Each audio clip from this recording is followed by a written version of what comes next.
Hello everyone. Today we'll deal with higher order derivatives. That is, to differentiate a function more than once. If the function is differentiated once, that is dy on dx is equal to f prime x, that's the first derivative of y with respect to x. We can differentiate this function once again. The only thing is, we need to use this as an operator repeatedly. So we'll take up this operator once again for the above function. Apply the operator.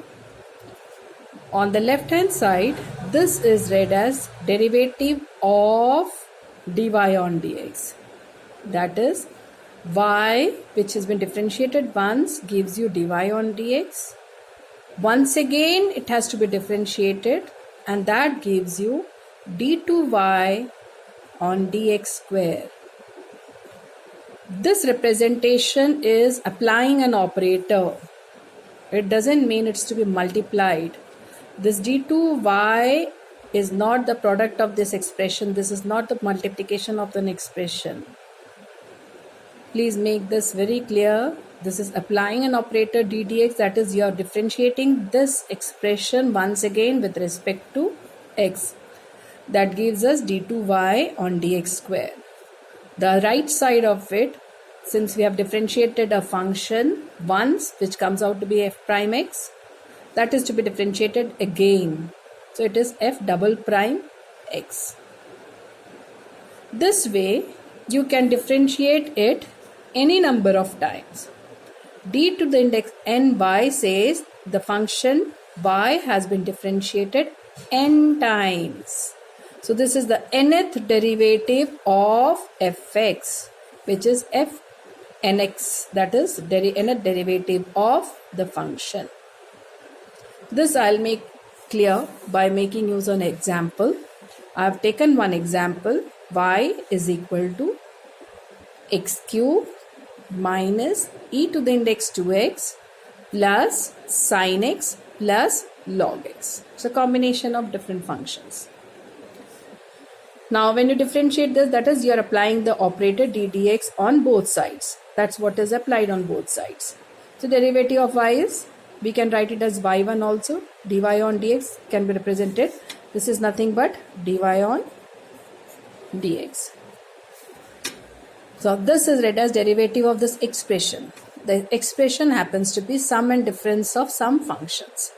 So as you all are aware, derivative of sum or difference is sum or difference of its derivatives. That is x cube's derivative 3x square. E to the index 2x. E to the index 2x derivative. So it is a composite function. E to the index 2x. So the first function that we read is e. So e's derivative is e to the index, same thing, that is 2x. Now we differentiate 2x. Derivative of 2x is 2. So that you get as 2 times e to the index 2x. Then comes sin x. Sin x derivative is cos x. Then comes log x. Log x derivative is 1 upon x. So this is another function that we have come across for when you differentiate y. So the dy on dx is another function in x. So we can differentiate this once again. That is, we again take an operator ddx on both sides. ddx on both sides. Left hand side is ddx of y1. That is derivative, first derivative's derivative, which can be written as y2, which is nothing but d2y on dx square. So this is to be differentiated. The function that we have here has to be differentiated. This is again an algebraic expression 3x square. So derivative of this comes out to be 3 times 2, that is 6x. Now once again it is e to the index 2x. It's a composite function. E's derivative e to the index 2x, and then 2x derivative 2, which gets attached to the 2 that is already there. That makes it 4.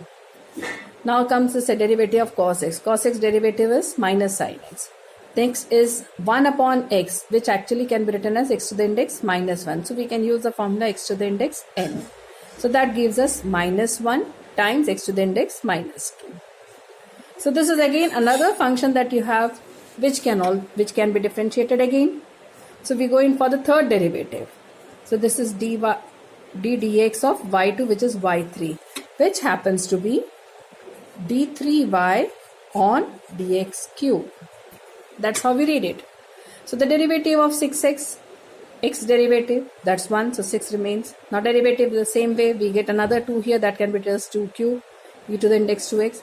Derivative of sin x, back again cos x. Derivative of x to the index minus 2, that makes it plus 2 times x to the index minus 4. Minus 3, sorry. Now, this is again a function which says that we can differentiate it in another time. So, its derivative once again, differentiating once again, that's the fourth derivative. Now, here we find that this expression vanishes here because there is no variable here. It's x to the index 0. And hence the derivative, it's just a constant. So, constant's derivative is 0. But the remaining function remains. Maybe it is different from, but it remains. So what we find is when you differentiate it more number of times, it might happen that some function vanishes, some function continues, but may change the form. Like this expression, if you see it carefully, you find that you can differentiate it any number of times. You will always have its derivative because this can never reduce. It will go towards minus infinity. Hence, this will always remain. Sine and cos, they keep changing the forms, but they will always remain in the expression, which again says that we can differentiate the function sine x, cos x any number of times. E's derivative is e itself. So, it can also be differentiated any number of times. So which says that some basic functions can be differentiated any number of times. So I'll start with those basic functions and a derivative first. First, y is equal to x to the index n. Here n is natural number. I'm taking natural number. So what we observe is the first derivative happens to be 17, x to the index 16. That's very clear. Second derivative, this is 17 multiplied by 16, x to the index 15. So let us derive a formula in it. If you observe this carefully, you'll find that this is nothing but a factorial 17 upon factorial 15. This remains. This is x to the index 15 attached to it. Sorry, I did not write this. Here also you have x to the index 14 attached to it. So this is 17 factorial on 15 factorial. The next third derivative of it, this 17, 16, 15 with x to the index 14. So we find that this can be rewritten as 17 factorial upon 14 factorial multiplied by x to the index 14. So if you see this carefully, you'll observe that there happens to be a pattern in it. The pattern that we find is when you go in for the 10th derivative, we can apply that pattern that you see here in it. So what is that pattern you find? The numerator happens to be the factorial of the index that you have, but the denominator that you have, it is 17 minus 3, that is 14 factorial. So if you look for the 10th derivative of this will be nothing but 17 factorial upon 17 minus 10, that is 7 factorial. With x to the index, again it is 17 minus 3, that is 14. So same thing here, 17 minus 10, that is 7. So that's the observation that you have. So this is the 17th derivative. 17th derivative will have 17 factorial upon a 0 factorial, which is 1, and x to the index 0. X to the index 0 says it's a constant. Now this expression is just a constant. So therefore, x to 17th derivative happens to be just 17 factorial. So what is the 18th derivative? It vanishes. We get a 0.